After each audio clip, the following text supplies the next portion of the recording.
tere päevast!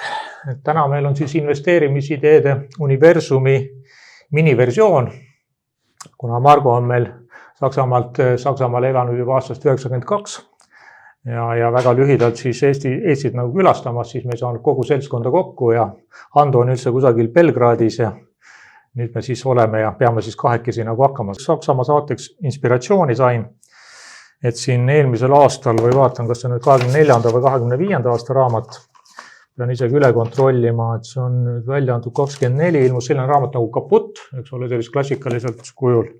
The End of the German Miracle, ma just lõpetasin selle mingi 2-3 nädalat tagasi ja no see ikkagi pani nagu mind sügavalt kugalt kratsima, et ütlesid, kui me seda ette valmistasime. Ja esimene väide oli see, et alustame sealt siis lõpupoole pealt. Et väga tihti, kui me Saksamaale läheme ja mina seal ka ringi sõidan, et siis me näeme nagu sarnasusi. Aga sa ütlesid, et tegelikult peaks hoopis rohkem analüüsima erinevusi. Jah, see on tõsi, et meile tundub, et meil on palju sarnasusi, aga meil on tegelikult palju rohkem erinevusi. Nii et potentsiaali ikkagi jagub, eks ole. Nii et see on ikka uut majandust ka, et meil ei ole selline, et seal on ainult jaoks autosid ja muud midagi ei ole. Aga et leida need ettevõtteid, see võtab aegast, et kahjuks on niimoodi, et üles leida need ettevõtteid ei ole kerge.